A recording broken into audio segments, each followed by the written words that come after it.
And welcome on in, ladies and gentlemen, to the Check Your Brain podcast here, wherever you are listening to this. Patreon at patreon.com/Tony Mazur. I am Tony Mazur. It's also available on Apple Podcasts, Spotify, wherever until somebody decides that they get hip to me and they kick me off at some point. But again, it's Tony Mazur, the host of the Check Your Brain podcast, and I'm pleased to be joined by somebody I've been a fan of for a long time. He's a writer, he's an author, he's a performer, actor, a real Renaissance man in our day. And many days, I've just been a fan of his. He's been all over the place. That's Bruce Vilanch. He really needs no introduction, but I could give him one if he wants me to stroke him a little bit. Jazz hands. There they are. So Bruce, very kind. We were talking off the air, but Ohio State, you're well aware of Ohio, and I have to play this. We have to start right away by talking about this gentleman here. Hilarious. Happy Halloween, everybody. Whoopie. It's the Paul Lynde Halloween special, starring Paul Lynde, with Paul's special guest, Tim Conway, Roz, Pinky, Tuscadero, Kelly, Margaret Hamilton, Billy Hayes, Billy Barty, special guest star, Lawrence Henderson, a special appearance by Betty White, and a rock and roll explosion, Kiss. And now. So I have to open with this because I could do 8 hours of podcast just on Paul Lynde and the Halloween special. But wow, Bruce, well, you I need you because I'm as we speak, I'm writing the book, and I'm writing that particular chapter. Really? I'm writing a book about how I wrote the worst TV shows in history and lived. It's called "It Seemed Like a Bad Idea at the Time," and it will be out next year. However, nice. Just today I was struggling with the Halloween special chapter because there's so much to say, because it leads into so many other things. That was what I was looking for. I mean, this all came about because of podcasts, because people your age asked me about these things, that I did 100 years ago and that you discovered on the internet. So I thought, okay, there's a way to do a memoir. You talk about, well, here's all the crap I did, and then you sneak in the good stuff. Yeah, exactly. Well, you got to bring people aboard and say, like, yeah, here's this. But I will say, though, for its time, I still watch it every year. And you have to put yourself in the lens. Like, I know my generation, so I'm 34. So millennials, Zoomers, right. They'll kind of look at things through their own lens. And you have to understand that, look, we're talking about 1976. Variety shows were huge. You had to get everybody. You're on a network. It's on CBS, so they have to bring an ensemble of CBS actors and the whole cast of characters. And that's just what it was at the time. We had 3 stations. I know it was on ABC, but we did it on CBS. Yeah. The Star Wars special was on CBS, but the exact same rules applied. We had to load it up with CBS stars, like we had to load up the Paul show with ABC stars. But that was what they did. That was how they promoted it. And as you say, there were 3. It was in most towns there were only 3 channels, and if they were lucky, they had a PBS affiliate at the university. If they had a university, so for most people, it was just the 3 channels.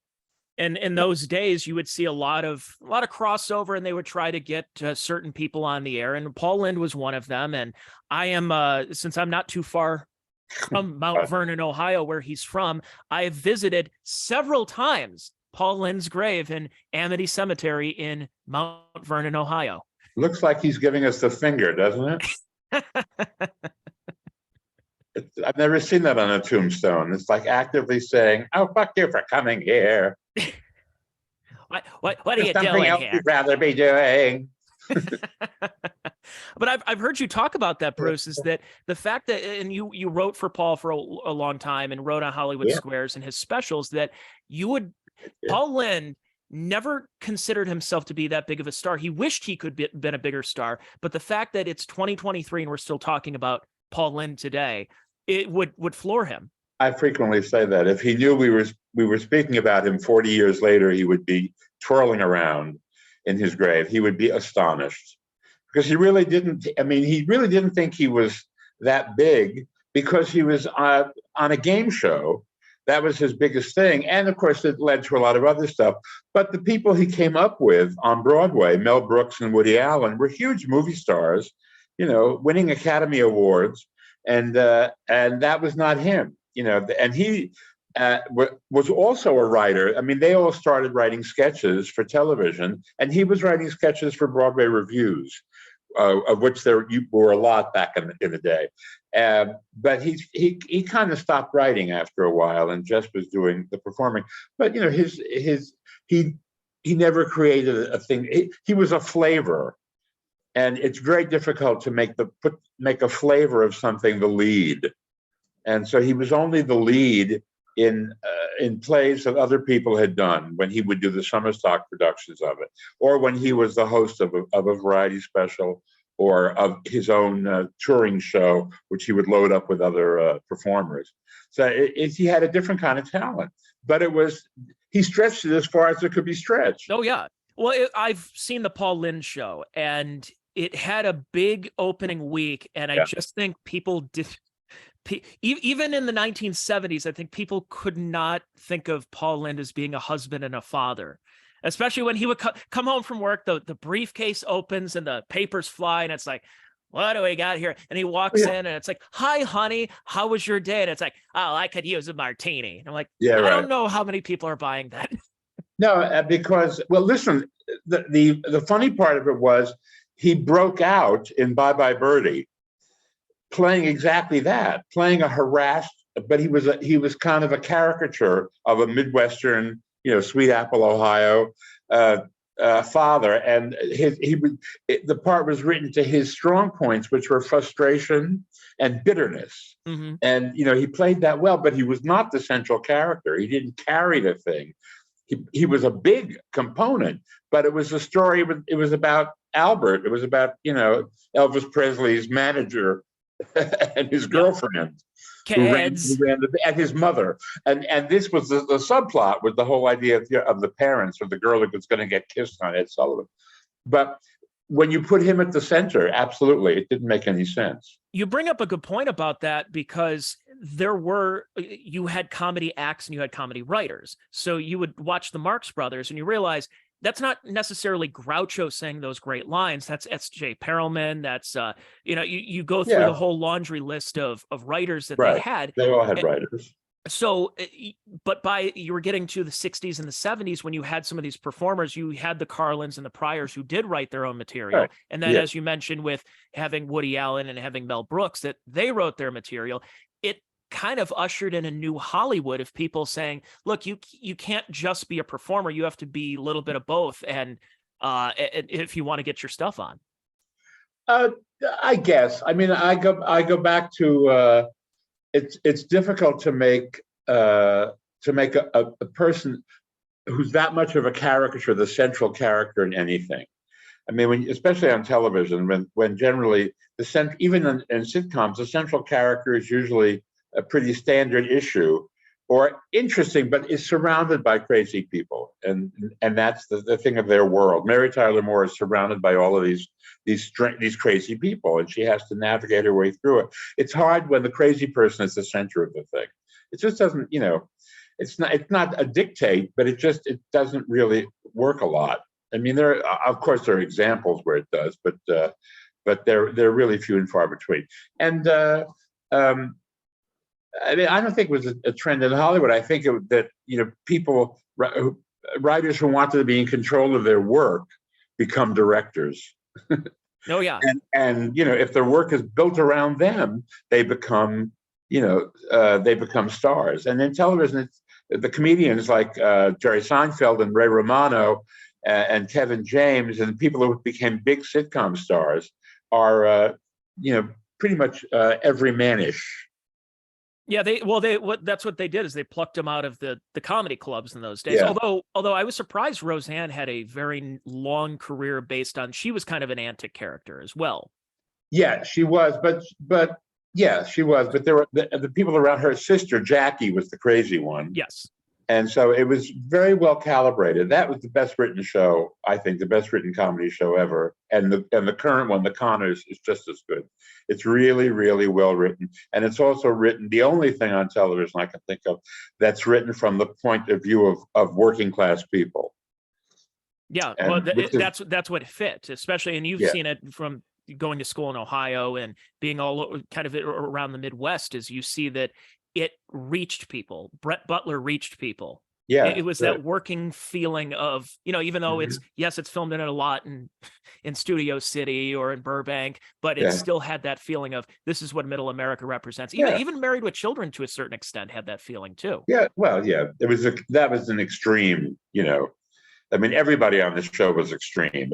It was played over the top initially, which is a whole other style. But as opposed to Modern Family, where everything is underplayed. Yeah. Well, speaking of writing, you've written for essentially everybody. You can go through your IMDb and just listen. Just the list of names of people that you have written for is incredible. I know, it's amazing. Unfortunately, I haven't slept with as many of them as I'd like. But you can't have it all. No, of course not. Well, in the 70s, we didn't have Me Too in those days. That's right. As I'm fond of saying, if you remember the 70s, you weren't there. There was a classic. I think it was Paul Williams. And do you know about the story? I'm not sure. I know a few stories about him, but it was a story about where he met Michael Caine. Yeah. And it was something along the lines of that Paul Williams met Michael Caine. It was like, it's an honor to meet you. I've been a huge fan for years. And Michael Caine was like, you lived in our house for like a whole summer. How do you not remember this? Paul lived in Michael Caine's house? Yeah, it was like he was there. I don't know if he was filming something, and it was like, no, you lived with us. How do you not remember any of this? Well, but like you said, we know because Paul has had a struggle. But I mean, writing for these huge names, I'll throw out another name that speaking of Ohio, is that Bob Hope. You wrote for Bob Hope. I did. What did you write? I wrote for Hope. Was this one of those? Was this one of those silly Christmas specials? I wrote jokes. I never worked on the specials. I wrote jokes, and I would. He put a telex in my apartment, so he would in the middle of the night. I hear bing, bing, bing, and it's Hope in Jakarta. Need Dewey Sukarno jokes, that kind of thing. And it was all that, and he had a whole bunch of people who wrote. There was a woman I knew. I was in Chicago when I started doing it at Chicago Tribune. There was a housewife in suburban Chicago who wrote jokes for him. He'd met her somewhere, and she was very fun. I think her name was Martha. I can't remember, but she we were writing jokes, and then occasionally he would be going out on the road or something, and he would summon me to the house in Toluca Lake. And my favorite, there are two times. Once where we sat there at it was gas rationing was happening. And he went back and he brought out a little tin box, a little fun, and it was gas rationing jokes from World War II. And he deals them out on the table. He goes, "Yeah, that's good. That's a beauty. Nah, I can't use that. And I said, "Bob, I'm competing with writers who've been dead for years. This is very sketchy." And then the other time it was he. I came over. This is before faxes and all that kind of stuff. So I had written a bunch of stuff and I drove it over to give to him. And the guard at the gate said, "Oh, he's gone out. I'll take them." I said, "Do me a favor. Would you read them to him? Because I want to hear I want to hear how they play when it." And then he called me up and he said, "The guy's pretty funny. I should hire him." I've been to that I haven't been to the house, but I've driven by the house in Toluca Lake, and very unassuming on the outside. Very unassuming, but if you want to see something assuming, go see the house in Palm Springs. Oh yeah, that was on top of a mountain, and it's the dead end of a cul-de-sac that goes straight up. It's called South Ridge, and it looks like the TWA terminal at Kennedy. You know, it's like a huge concrete bird with open spaces, which in Palm Springs can go either way. You know, either it's people are drop dead trying to get to the bathroom because it's so hot, or it's pouring rain. But either way, you have to go out to get to the bathroom. It's weird. I've heard about Bob Hope, Fred McMurray, and a couple of others who just owned huge parcels of land across California. Actually, what Mae West told me at one point when I was working with her, and toward the end, obviously, and she said, "Well, how are you doing? Are you making a living? Are you comfortable?" I said, "Yeah, I've got some money." And she said, "Do what I do, buy the valley."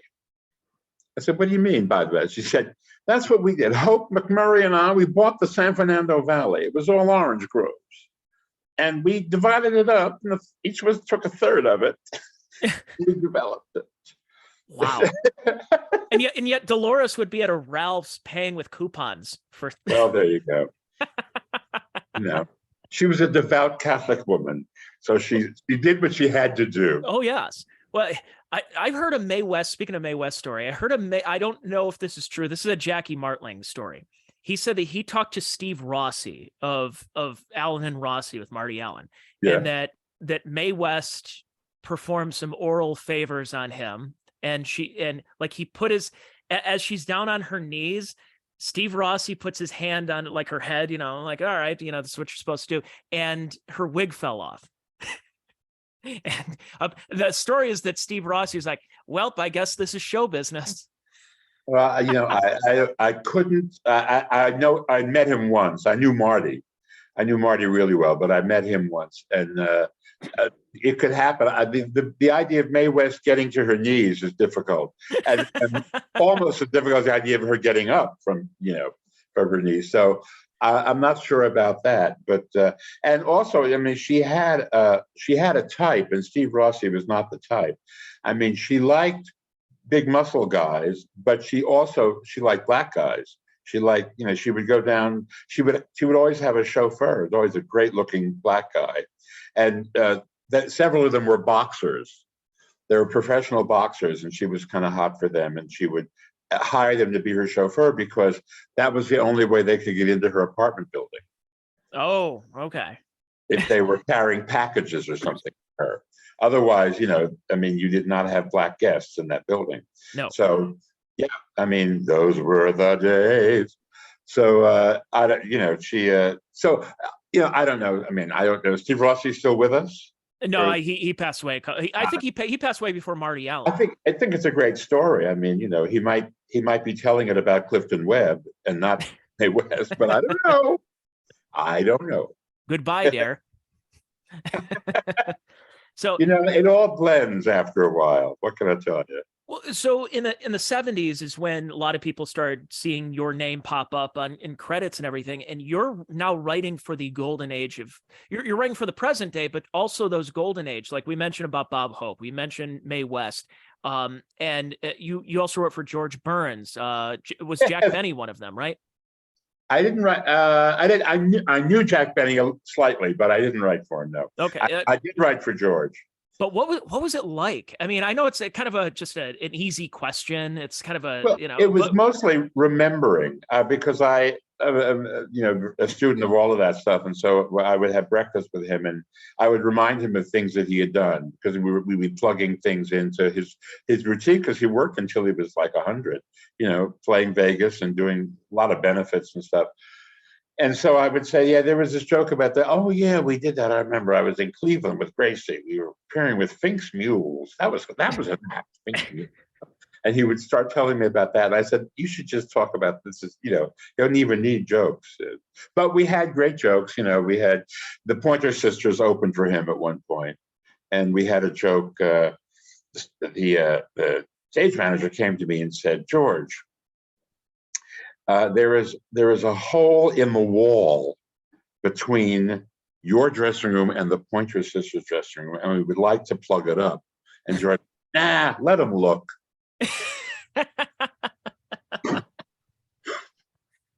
So, like when you're writing for these great comics from the old vaudeville or radio days, when you're writing, since you were also a fan, I'm assuming you had to keep it in mind by saying, I have to write this as in this is a George Burns joke, or Yeah. I'm writing for Bob Hope, but you remember the days, the USO Right. days of the 40s, that you're like, okay, this is what you have to do. It's like, hey, how about that Viagra, ladies and gentlemen? Things just keep getting harder every day. It's That's doing right. a Bob Hope style. I've had Dave Thomas on my podcast here, and who does the greatest Bob Hope impression. The best Bob Hope, yeah. Really good. To write and perform doing that, you have to get that cadence. So I would assume if you're doing, say, for example, like you said, you didn't write for Jack Benny, but you keep that in mind. You're thinking, let's see, 39 years old. You've got the Maxwell. You've got, Sure. Anaheim, Azusa, and Cucamonga. Yeah, I mean, first of all, I have to point out I was very young. They were very old. People say, how old are you? You wrote for all those dead people. I said, well, I was very young. I was at the beginning of my career, and they were, arcing towards the end of theirs. But I was a big student of all of them. The kind of writing I do, you have to do a little due diligence. You have to listen to them and pay attention to how they deliver stuff and what world they're living in and working in, and apply it to what they're looking for at the moment.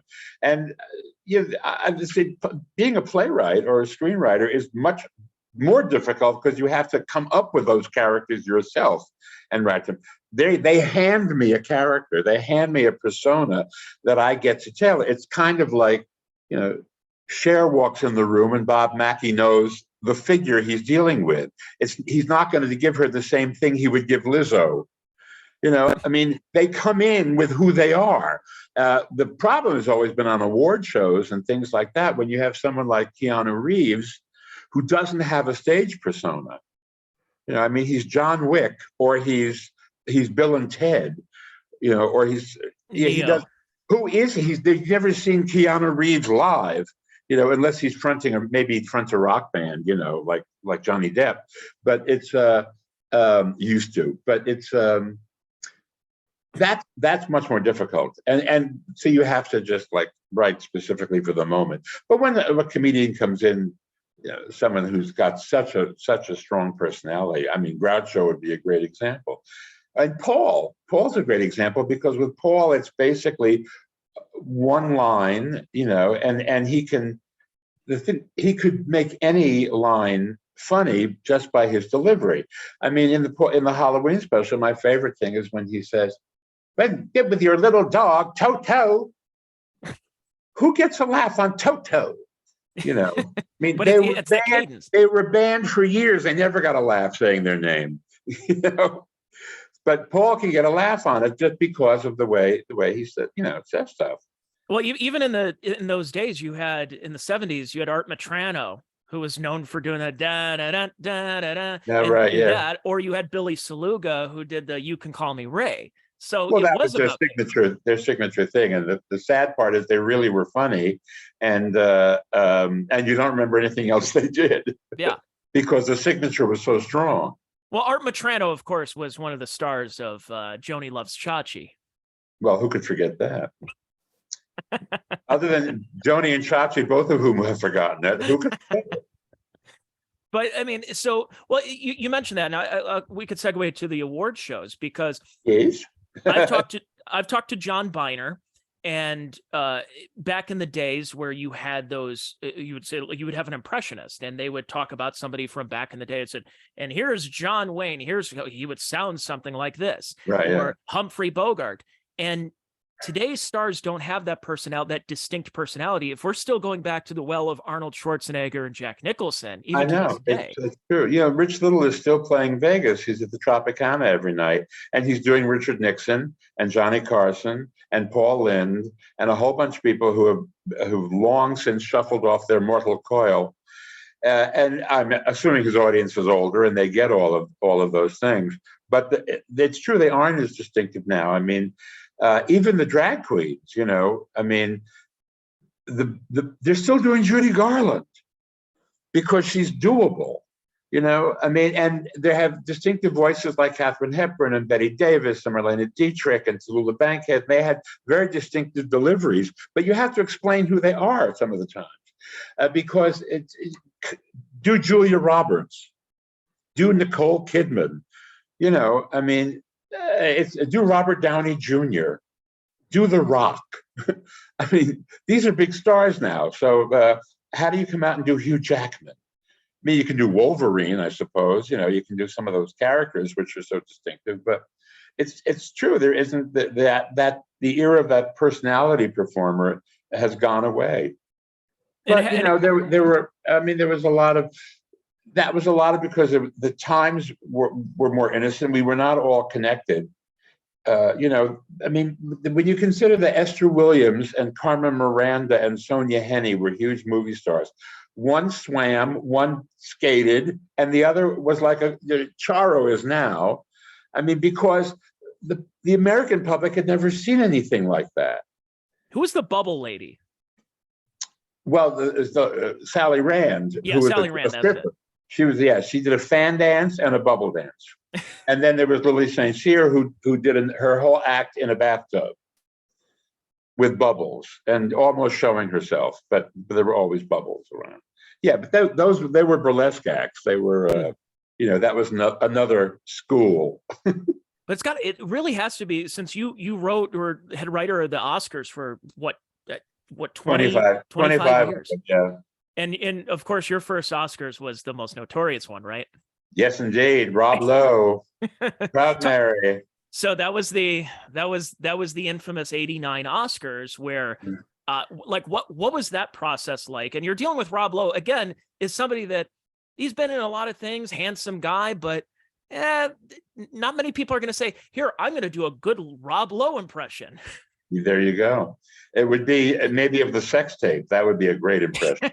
Of course, we never really saw his face, so you'd have to have a really great ass to do that. I mean, but I'm auditioning it, by the way, if you would like to do that. Starring Sally Rand and all of them. I have a very large casting couch. I don't care. You can cancel me. I don't care. The Rob Lowe sex tape featuring Charlotte Rae. Well, oh God, she wouldn't have minded, I'll tell you. The reason that show is so notorious is mostly because of Rob. I mean, because 3 weeks after the show, the sex tape surfaced, and so every time there was a story about Rob Lowe's sex tape, they said Rob Lowe most recently seen Dancing with Snow White on the infamous Academy Awards broadcast that Disney sued over. Was arrested today, or was discovered today with an underage girl in a hotel, whatever. But so the legend of that show grew because it was notorious, and I mean it was put together by Alan Carr, very flamboyant, no longer with us producer, who produced Grease and made a fortune doing that, and then La Cage aux Folles on Broadway. And was a big showman, and he wanted to have this number open the thing at the Coconut Grove with a lot of old movie stars. And so he had a lot of old movie stars. Unfortunately, they were not as we remembered them, mostly. And the audience was kind of in shock at all of these altos up there being helped around the stage. And then the pinnacle of the number was Rob Lowe, Snow White, it's a long story. Snow White was visiting Hollywood, and she goes to the Coconut Grove, and here comes Rob Lowe, and they do a number. Why they do Proud Mary, nobody knows. It was because it was an up-tempo R&B thing. And, Rob, not a big musical comedy performer, but he threw himself into it.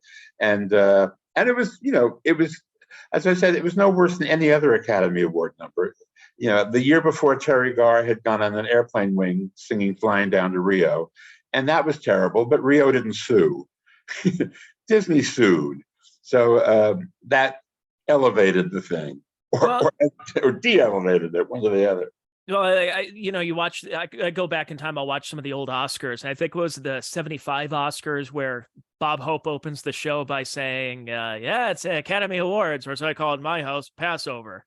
It's a classic joke. It's great. It's a great Bob Hope joke. A great Bob Hope joke. Absolutely. But then when you're writing for these award shows, because you've had Billy Crystal, there was the 1 year with David Letterman, Chris Rock, and it's tough because you're also dealing with Hollywood people that are a little bit more a little thinner skinned, and do you have to ride that wave? Because I know there were a lot of jokes you guys probably wanted to get in there to slip in, and they either got rejected or they didn't go over too well.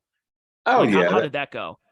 Well, it's a very pompous evening. It's always been that, but we've kind of taken the piss out of it a lot.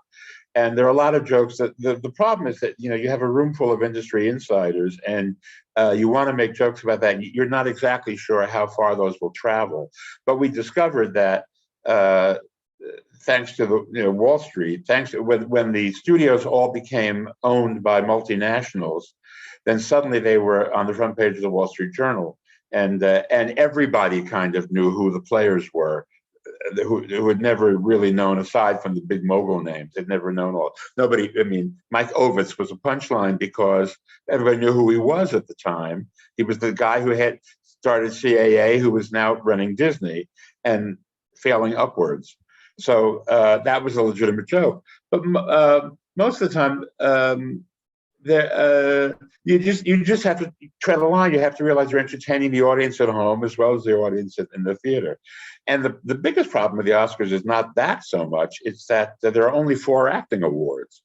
So unless you have famous people nominated in the other categories, it's a long haul between drinks of water and for the audience, the home audience. And so you have to people it with stars presenting the awards, and you have to hope that they're up to the task, that they're not going to be too terrified, or because anything you say at the Oscars reverberates. Literally, last year it was a flap that reverberated that night, that moment, and forever. But like Sally Field, who finally got to monetize her speech. You like me, you really like me, and she got to do a Visa commercial 20 years later off the joke of that speech. Well, that's in the days of having 3 channels, is that you can do an Oscars and have all these categories. And now when there's so many different options, to the point where you can watch a previous Oscars on YouTube the same time as today's Oscars. Yeah. So you're competing against everything now. So you can't necessarily have the award for the best stagehand, whatever, because people are like, yeah, what else is on right now? So you have to keep everything a little bit more peppy and have the main categories and then a performance and this and that. So you got to make sure that this is all going to fit in this time frame. Yes, and it's so much. I mean, everything was on the downward trend because there are too many awards. There are too many award shows, and people get tired of them. And most of them are lead ups to the Oscars because they want to establish the campaign. And the Oscar is the big one, but for the audience at home, the Oscar it's not so big anymore because they've already seen Nicole Kidman give her acceptance speech this year. They've already seen Cate Blanchett give 3 different acceptance speeches. So if she wins again, it's not going to be that big deal. But then, of course, COVID also trashed it because they trashed the movie business. Mm-hmm. And the interesting thing about the year the big COVID year when Nomadland won Best Picture is that every one of the movies nominated was available for home streaming, and nobody watched any of them. Yeah. So it was now they're clawing back from theaters being closed, but of course the things people are going to see are the things that don't tend to get nominated. However, they did. No, Top Gun Maverick is in the running, and but I mean, Ant-Man will not be in next year's running, most likely. What about Cocaine Bear? That's coming out. The big pictures, which are tentpole movies, that but because they have 10 categories, 10 in the category, they can have room for art pictures like Everything Everywhere All at Once, All Over Your Face, and whatever the title of that is. Well, you've seen the medium change, whether it's writing for award shows or movies or TV shows, and we've seen how many great movie theaters have closed over the last just couple of years, even before COVID. That this was a trend in the direction, to the point where in 2019, Scorsese has The Irishman, puts it out in the movie theaters for like 2 weeks, and then it's available on streaming on Netflix. Well, that's because he made it for Netflix. That was not his decision. That was Netflix's deal with him. Yeah. I mean, it was made, but they wanted it to be awards eligible. I mean, and they were kind of experimenting. In the interim, Netflix bought a bunch of theaters. They own the Egyptian out here. They own the Paris Theater in New York. And they bought it specifically so they could have theatrical distribution of their movies. It's in a small window, and then they put the thing on the service. And eventually, I've noticed they recycle it and it comes back. They have the Bay Theater out here too, out in the Palisades, where a lot of Academy voters live.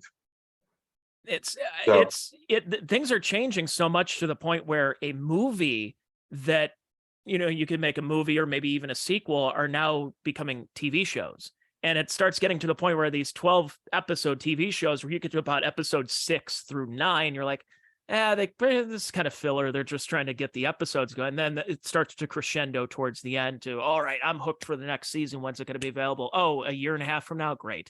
But that's the thing. The medium has really changed, and now Hollywood has to continue adapting this. And where do you go as a writer? Where do you go with this? Is this just, you just keep doing your job and keep plugging away? The good news is that what has been the golden age for scripted television, and there's so many things that can be written as opposed to reality shows, which are of course written, but they're written by people who are called segment producers, and it's an offhand kind of writing because people don't deliver the material exactly as you write it. You give them the thing to play and they play it. But so there are many more opportunities, and that's part of the Writers Guild contract negotiations now about establishing living wages for all of these different kinds of writing that now occur. As the studio system's gone, but as all of that changes, the deal changes. I think it's just my favorite things are soap opera writers because there's never an end in sight. So never. I mean, they're just 20 years later and they're still continuing the story, whatever the story is. It's, whatever happening in Chagrin Falls, that's the story. So, I mean, on when you take a young adult, a YA novel, and you turn it into an HBO series, it does have a beginning, a middle, and an end. You just have to decide how many episodes you need to tell that story, how deeply you're going to tell it, and I mean, the sky is kind of the limit. The sky and the budget is kind of the limit. It almost seems like we're back in the days of the contract players, because I'm noticing when you watch a Netflix show, you're like, hey, the store clerk in this show is the drug dealer in that show. And you're like, wait a second, are they just like, are we back to the days of like Louis B. Mayer signs you this contract and we're... I don't know of any actor who has a Netflix contract like people had contracts at Warner Brothers in the day.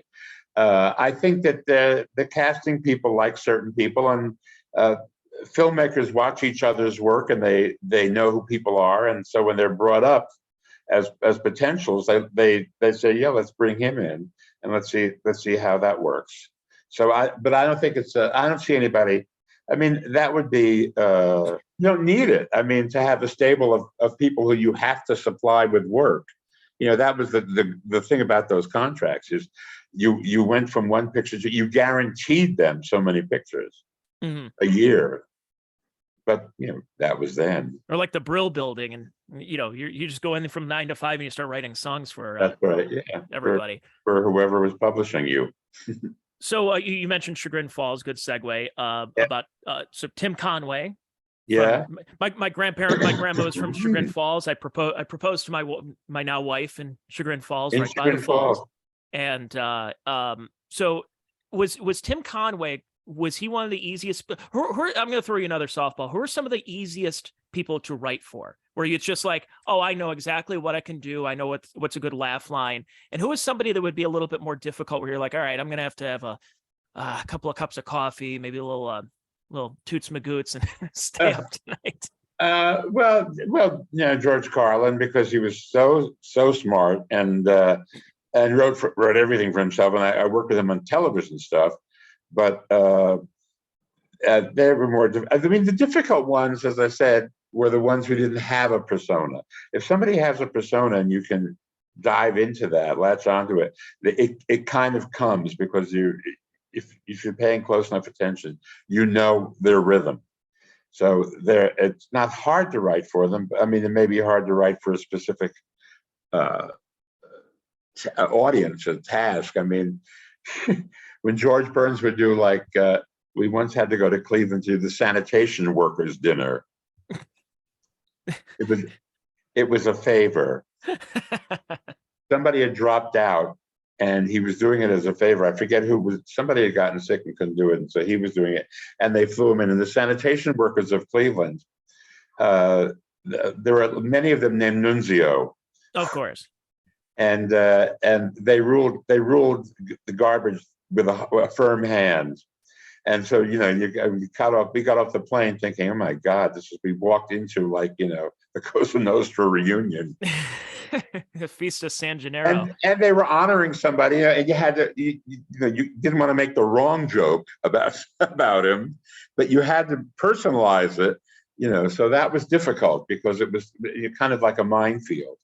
But then, it was George. So, I mean, he was such a benign character and salty in the sense that he was, his pose was as an old lecher, who liked young girls. And the joke was always, people say, why don't I date girls my own age? There are no girls my own age. Yeah.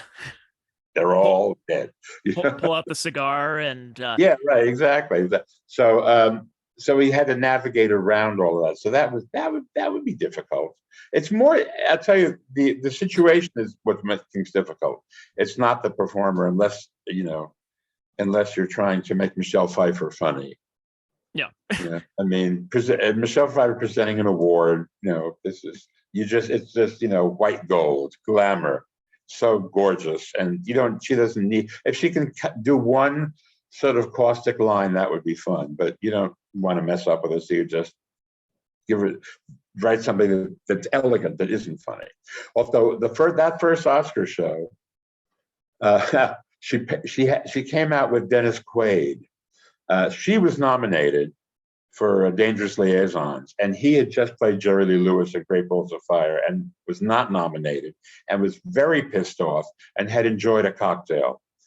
And they came out there and he was kind of out of control.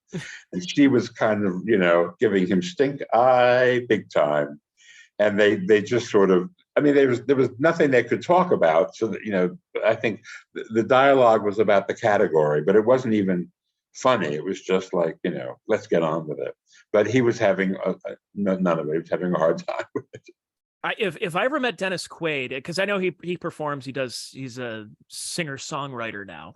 The only thing I would ask him is about doing that movie with Mickey Rooney. Or was it made for TV special? Was it Bill? Yeah, I think it was a TV movie. Yes, Bill. I didn't know Dennis was in it. That was where Mickey Rooney played a mentally challenged person. Yes, and it's I mean, full on Tropic Thunder. Yeah, it would be. But they've forgotten because they still hold him liable for Breakfast at Tiffany's. Or Mr. Yuniyoshi in Breakfast at Tiffany's. Oof. Yeah, I know. Yeah, and it's often held up as like an example of egregious cultural appropriation and racism and all that. But you have to put it in perspective.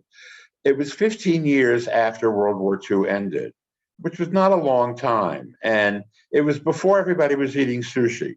It was before American pop culture had embraced Japan.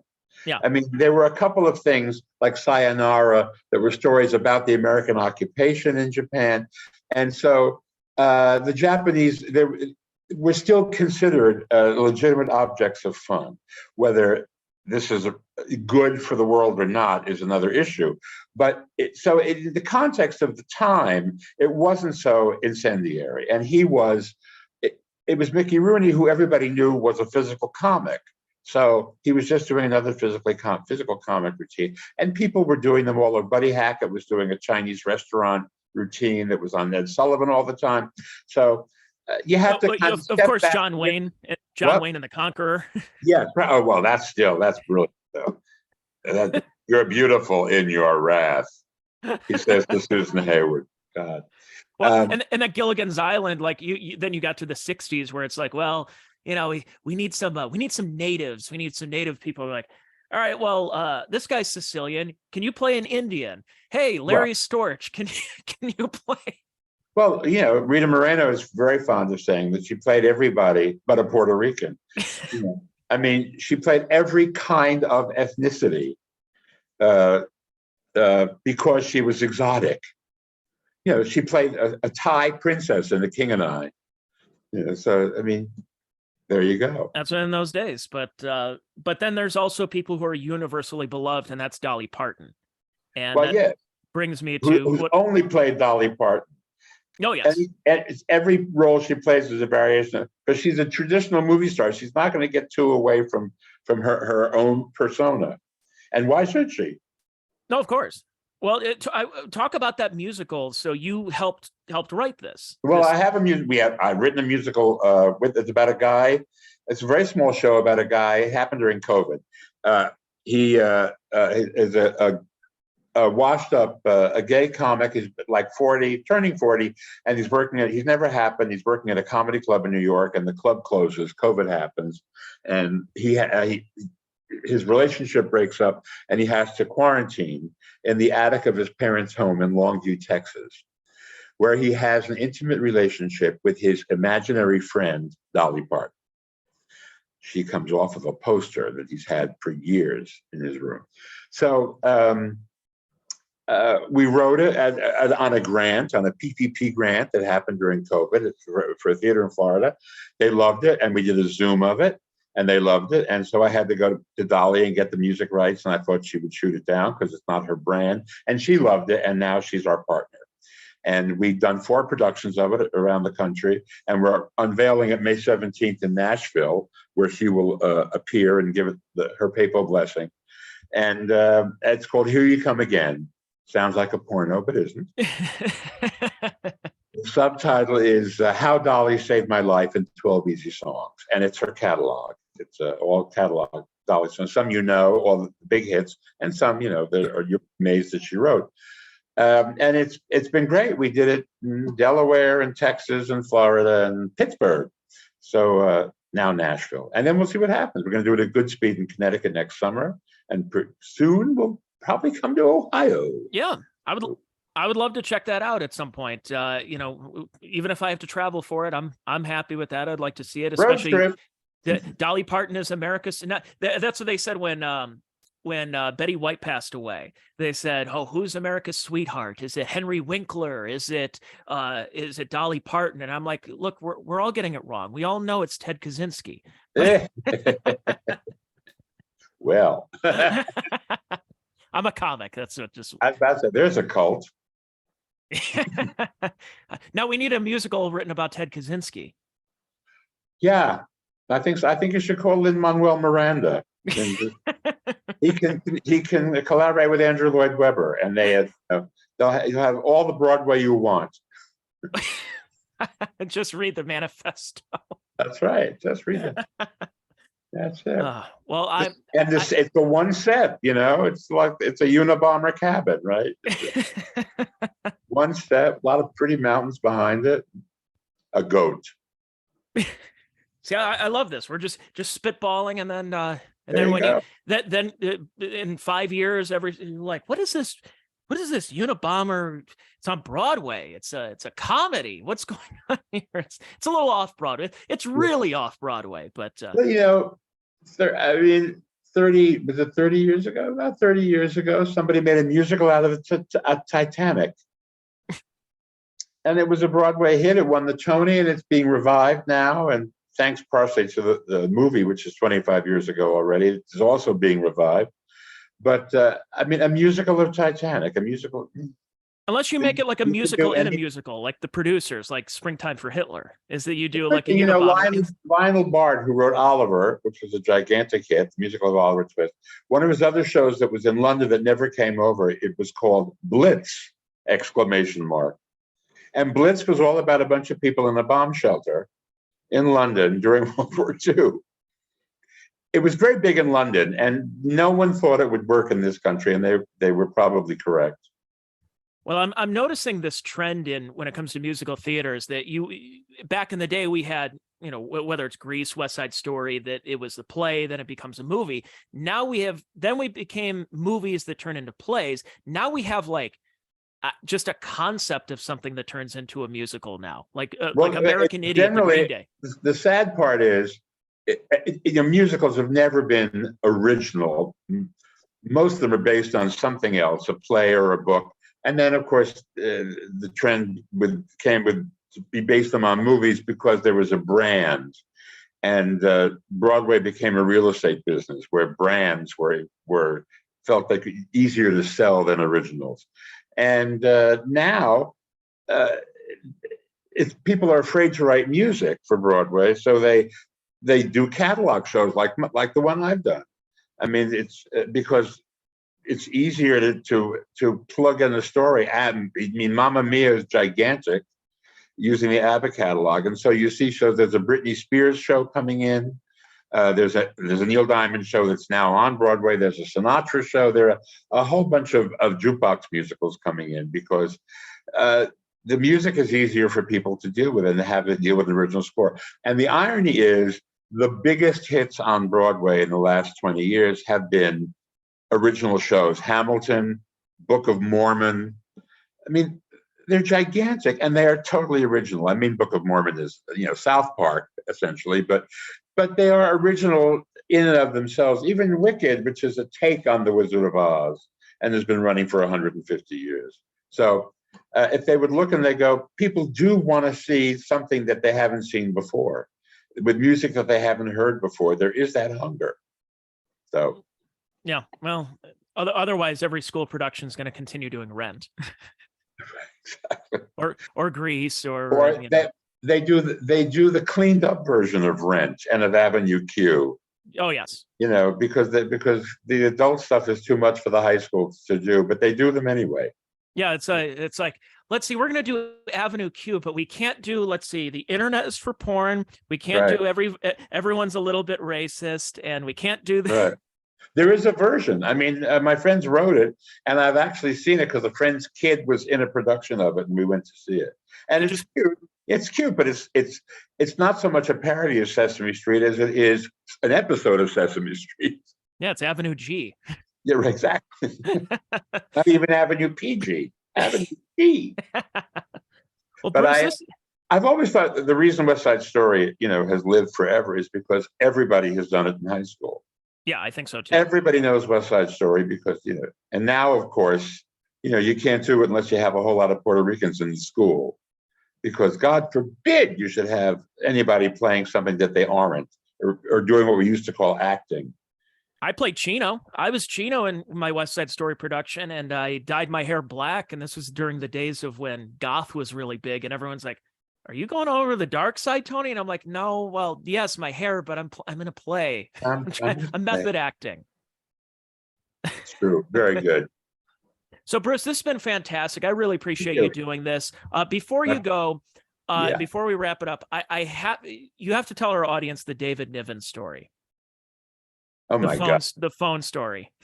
Well, because this is perfect for my audience.